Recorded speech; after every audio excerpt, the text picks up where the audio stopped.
সম্মানিত সুপ্রিয় দর্শক শ্রোতা দেশ ও প্রবাস থেকে যারা এই মুহূর্তে আমাদের সাথে সংযুক্ত আছেন, ভিডিও দেখতেছেন অথবা শুনতেছেন, সবাইকে জানাই আন্তরিক প্রীতি ও শুভেচ্ছা।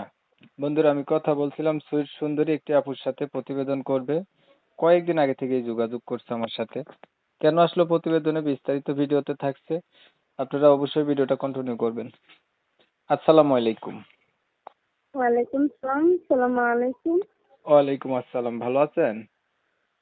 জি ভাইয়া, ভালো আছি আলহামদুলিল্লাহ। ভালো আছেন, ভালো থাকবেন, ভালো থাকাই কামনা করি। আপনি প্রতিবেদনে কেন আসছেন একটু শুনতে চাই, বলেন। আসছি ভাইয়া একটা মনের মানুষের জন্য, যে আমার পাশে থাকবে, সারা জীবন আমার দায়িত্ব নেবে, এরকম একটা মনের মানুষের জন্য আসছি। বললাম আসছি একটা মনের মানুষের জন্য।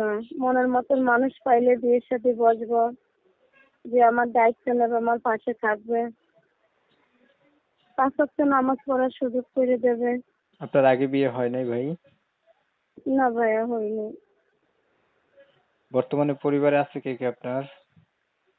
বর্তমানে আম্মু আছে, ছোট একটা ভাইয়া আছে, আমি আছি। ভাইয়া মাদ্রাসায় থাকে। আপনার বিষয়টা আমি একটু ক্লিয়ার করছি দর্শকদের কাছে। প্রিয় দর্শক শ্রোতা, আপনারা শুনছিলেন এই আপুটি হচ্ছে প্রতিবেদনে আসছে ভালো একটা মনের মতো মানুষ চাইতেছে, যে উনার পাশে থাকবে বা উনার দায়িত্ব নেবে, মনের সাথে মন মিললে বিয়ে শাদী করবে, এর জন্য প্রতিবেদনে আসছে।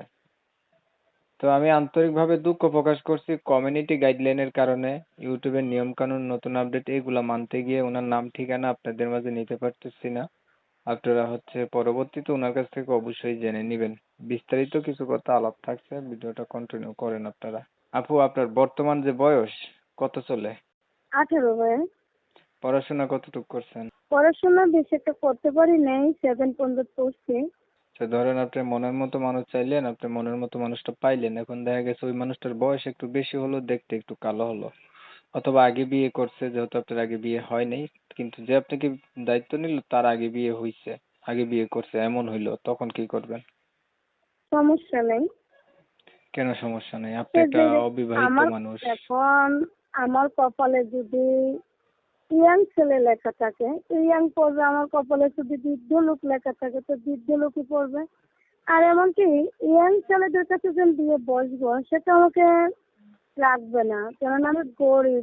2-4 বছর থাকবে আমার কাছে, 2 একটা বাচ্চা হবে, আমার রেখেতেই চলে যাবে। আর যদি একজন বৃদ্ধ লোক আমার পাশে থাকে, ইনশাল্লাহ আমি জানি সে আমার খুব আদর করবে, ভালোবাসবে, যত্নই রাখবে। তাহলে বয়স কোনো ব্যাপার না, বয়স্ক মানুষ হলে আপনার আরো ভালো পান, এই তো? হ্যাঁ, বয়স্ক লোক হইলেও আমার সমস্যা নেই, আরো বেশি ভালো আমার জন্য। আচ্ছা, দেখতে দেখতে আমি কিন্তু চলে আসছি ভিডিওর একদম শেষ প্রান্তে। আর কিছু বলার আছে না আপু? থাকলে বলতে পারেন।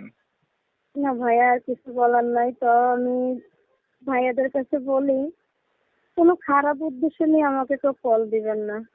যদি পারেন আমাকে ভালোবাসতে সুন্দর মন দিয়ে, তো আমাকে কল দিয়েন, কথা বলেন, আমি অবশ্যই কথা বলবো। ঠিক আছে আপু, আপনি থাকবেন ভালো। দর্শক শ্রোতা, এই আপুর কথা শুনে যাদের কাছে ভালো লাগছে, ভালো পাইছেন, আপুর সাথে কথা বলতে ইচ্ছুক, যোগাযোগ করতে চান, অবশ্যই যোগাযোগ করতে পারেন। আর ওনার নাম ঠিকানা জানতে চান, সেটাও জানতে পারেন। তো আপনারা অনেক সময় নিয়ে আমার পাশে থেকে আমার ভিডিও দেখছেন, এর জন্য সবাইকে জানাই ধন্যবাদ। আপনারা জানাই আমি এমনই ভিডিও দেই। ভিডিওটা ভালো লেগে থাকলে একটু লাইক টাইক দিয়েন আর কি, শেয়ার দিয়ে ইমো মেসেঞ্জারে ছড়াই দিয়েন। আপনাদের মতামত গুলো অবশ্যই অবশ্যই আমার কমেন্টে জানাই দিয়েন।